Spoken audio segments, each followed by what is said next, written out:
Hey everyone, this week on Off Camber, we're going to talk about some project updates. We're going to talk about our Danger Ranger 9000 project, what's going on with that. Then we'll talk about our M3 project and what the future is for that car. Then we're going to talk about our Volkswagen Notchback and our newest project, which I'm actually in right now. So stay tuned and you'll find out what's going on in the next couple months. And welcome to Off Camber.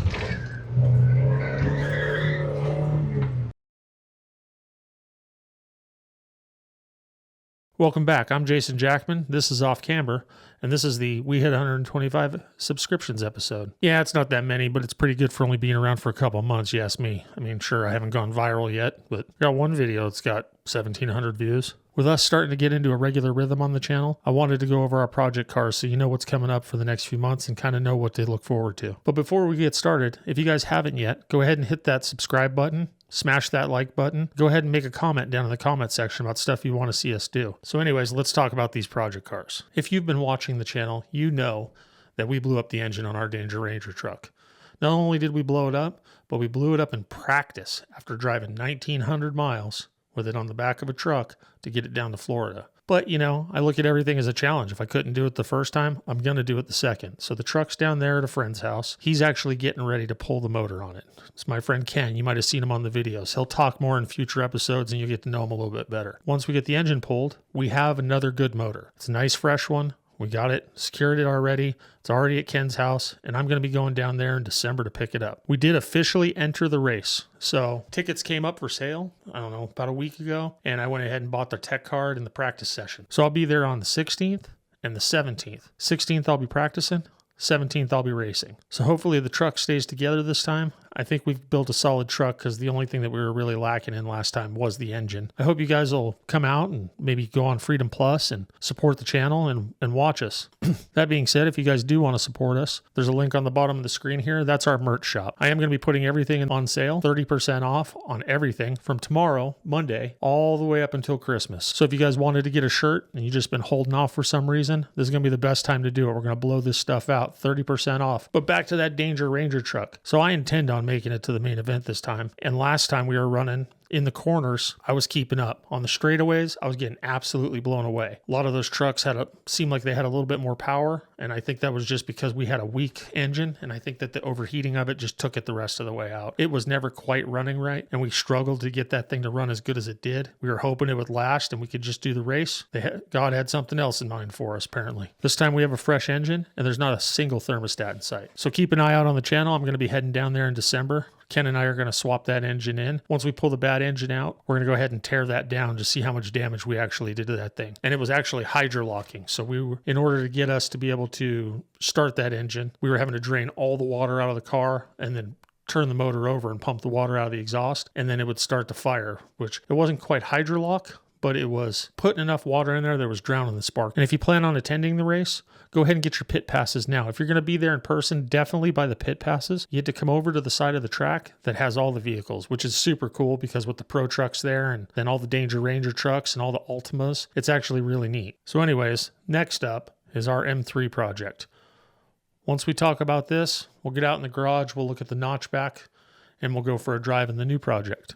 But I have some news on the M3. For those of you that really enjoyed watching that project, hey, thanks for watching, but unfortunately, we're not going to be able to finish it. I actually sold the car. A deal came up for the car. Someone wanted it before I could actually get it done, and they wanted it soon, so I went ahead and moved it along. Kind of sucks that we didn't get to finish the thing because I had some big plans for it. I had a bunch of parts for it. That stuff all went with the sale, but you want to know what? I'm happy about it because I think somebody that's going to really enjoy it got the car. Plus, we were always going to sell it. It is going to fit the long-term goals of this channel a lot better. But I promise to finish all the project cars moving forward. I won't get you halfway through something and be like, oh, well, I sold it, because that kind of sucks too. The big deal about this is this car was mostly done by the time I started this channel. So I didn't have a whole lot of great footage, and putting together episodes is harder than it looks. You end up with a lot of time-lapse stuff and not a lot of dialogue because you know, I didn't really get a ton of footage. However, if you guys are interested in seeing that footage, let me know down in the comments and I'll go ahead and put something together for you. But just know that we'll we'll go through the build, but it's never going to finish. It's going to be like watching season 2 of Firefly, right? You're just never going to know how it ends. But the car did go to a good home. Person that got it really likes it, is caring for it, and it's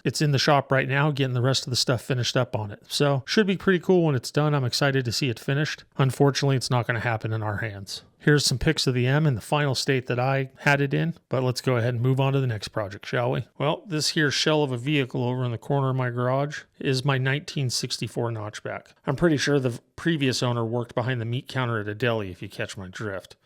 Poor thing was made into an electric car at one point, and I absolutely mean to rectify that wrong and set the karma right in the universe again for this poor car.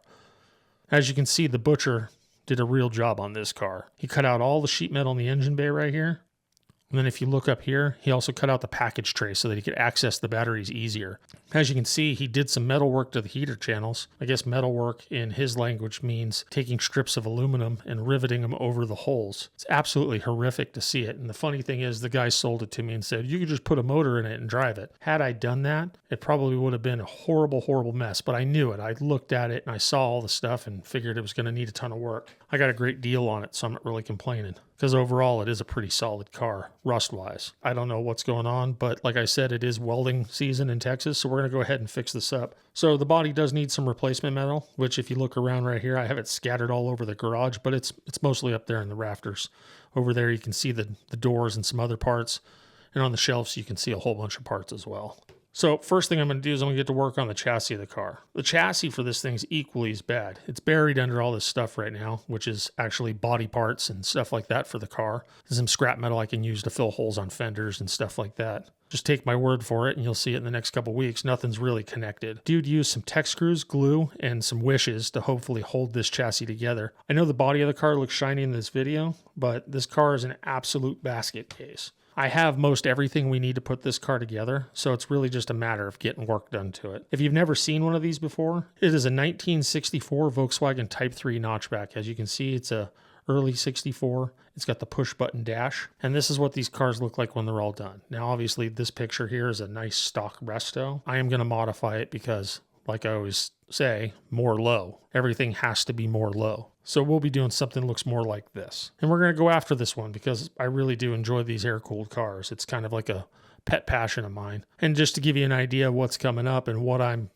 capable of doing with these cars, so you don't just think I'm some random dude on the internet. Here's some pictures of the last couple of VWs I built. The 58 was a full-blown show car. Everything got done on that car. It was absolutely beautiful when I was done with it, and then I sold it. The Ghia was more of a rat style, and it was just cleaning up the trim, making sure the paint was clear color, but I left the patina on it. I did strip the roof back and got it back to a white roof because it had been painted. It was all blue. And then I slammed it on a narrowed front beam with some Porsche wheels. And anyways, let's get to the next project. So last, this is our 1991 Mazda Miata. What we're going to do with it is we're going to do a nice little clean build with it. We're going to do it so that it's, nice to drive on your way home from the hair salon after a hard day of cutting hair. I kid, kind of. I think the build itself is going to have a couple of benefits. So it can either be something if you're a kid and you're looking to build something, fairly cheap but fun to drive, because I will admit, this thing is a blast to drive. Been wheeling it around. It's an absolute riot with these hard little 14-inch 185 tires on it. The thing does not want to stay in a straight line. It's hilarious, to be honest with you. But it can be a good guide. So let's say you're a kid and you got $16,000. You could definitely buy this car when it's done, or you could build one real similar to it. They're cool. I'm pretty sure girls like them. But all the modifications we're going to do are real minor. They're going to be just suspension, wheels, tires, exhaust, and a couple little odds and ends just to kind of clean everything up. Not really much. We are going to go through it and we're going to clean it up. It's got about 30 years worth of door dings on it that we're going to go through, and we're going to try our hand at paintless dent removal on our own. See if we could save ourselves a little bit of money. Plus, we'll use it as a little guide on how to do it yourself if it works. If not, just don't follow what I do, because I'll be going to the PDR guy shortly after that. Another thing it's going to be is it's going to be a good guide on how to clean up and sell a car, making sure that an enthusiast gets a hold of this thing. As you can see, the car is really clean inside. It's got a real nice carpet. The dash is all nice, no cracks. A little bit faded in the middle there. You can see this ashtray is a little bit faded out. But we're going to change that out for some cup holders. seats are a little dirty, but they're all in really good shape. It's got a top on it that was put on just shortly before I got the car. As you can see, it's a nice clean little 1.6 liter. It is the 91, so it is the very basic car. But this is an enthusiast car for sure. Make a great autocross car, make a great drift car, even if you give it a little bit more power, and make a great road course car. They're pretty easy to put cages in, obviously. Get yourself a little hard top. So I will admit, this thing's an absolute riot to drive. It's a real nice car. We're gonna spend the next little bit taking door dings out, kind of cleaning up what's here. I mean, it is 35 years old. Probably get rid of that rack in the back because it looks like an old person's car. And once we finish this and move it on to its new owner, we'll start into the next phase of the channel, which is gonna be about building a drag and drive car. It's something I've wanted to do for a long time. It's been years since I've done any real drag racing. So it's going to be a learning curve for both you and me. But I want to go through it, and I want to see how much it costs to build one. I'll document it all for everybody. We'll build a good quality entry-level drag car because, you know, I don't have hundreds of thousands of dollars to do it. And hopefully you guys will join me for that because it's going to be a journey to find the right car for that, get it built, and get it out on the track and start making some, you know, respectable times with it. So when we show up to Sick Week or Hot Rod Drag Week or something like that, we aren't laughed out of the stands. And I just want to thank everybody that's already here supporting us. I'm having an absolute blast doing this stuff. I hope you guys are having as much fun watching this as I am making it. If you guys haven't already, go ahead and like, comment, and subscribe. I mean, smash those buttons down below. Tell your friends about the channel. The bigger it gets, the more fun we get to have. That's going to be my private racetrack once they pave it. So thanks for coming. Hope you enjoyed your time here. I hope to see you again next time on Off Camber.